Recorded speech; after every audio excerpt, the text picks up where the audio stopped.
بسم الله الرحمن الرحيم. السلام عليكم ورحمة الله وبركاته، مشاهدين نجم الزمالك في كل مكان.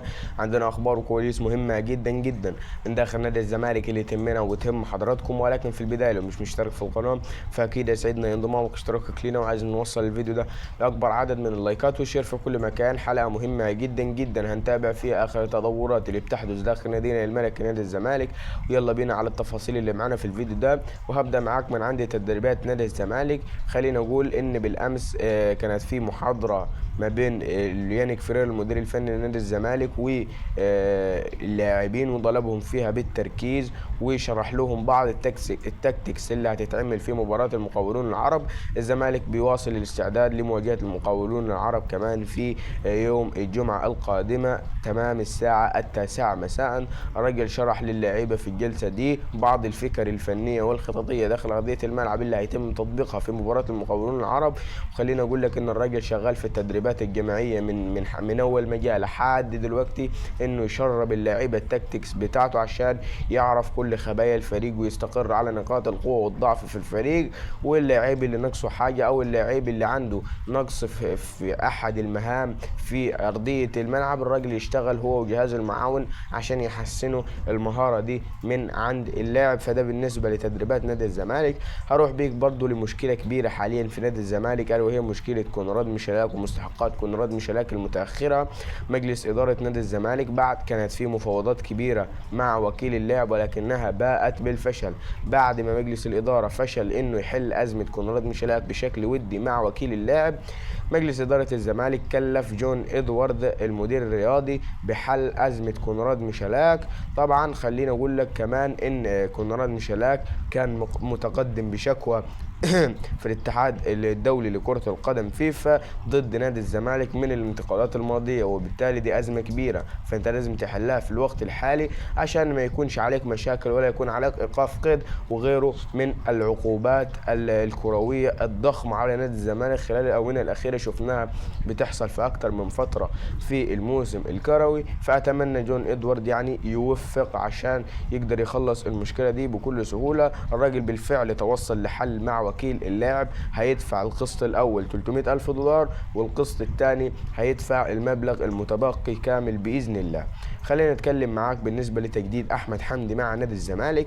خلاص جون إدوارد يعني بعد كل تدريب من التدريبات الأخيرة بيفتح ملف التجديد مع اللاعب، وخلاص جون إدوارد خلص كل حاجة مع اللاعب في التجديد بتاعه مع نادي الزمالك. التجديد هيكون لمدة 4 أو 5 مواسم على أقصى تقدير.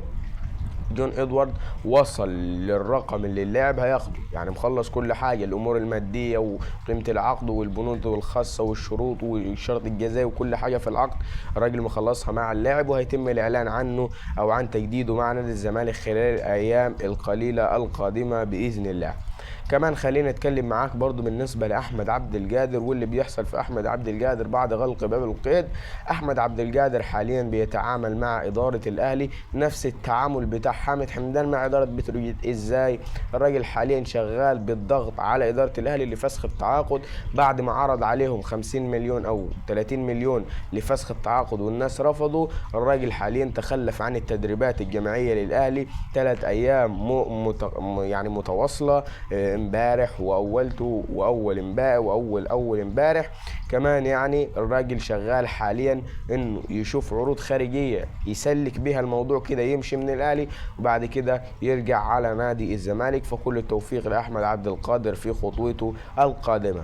خلينا نتكلم معاك برضو بالنسبه لسرطان الكره المصريه احمد شوبير، واقول لك حل مناسب ان الزمالك يعرف يسكت شوبير عافيه، يعرف يسكت الاعلام الفاسد، يعرف يسكت المجلس الاعلى للاعلام، الناس اللي هي مش بتراعي ربنا ومش بتراعي ضميرهم في شغلهم. لازم ولابد وحتما يكون في يعني اعلامي قوي في قناه نادي الزمالك يعرف يرد على تصريحات شوبير، يعرف يرد على الاخبار الكاذبه اللي بيجيبها شوبير، يعرف يرد على الكلام اللي بيثير الجدل من شوبير تجاه نادي الزمالك. الاعلامي ده موجود في قناه نادي الزمالك اللي هو مين؟ احمد علي في الموسم اللي فات لما الراجل طلع واتكلم عن حق نادي الزمالك واسترجع حق نادي الزمالك من الاعلام المضلل الكاذب المدلسين في قناه الاهلي، الراجل تم وقفه 5 اسابيع راجل تم مواقفه 5 اسابيع. فبالتالي احنا هنا انت لا هتعرف تاخد حقك بالقانون ولا هتعرف تاخد حقك في قناتك.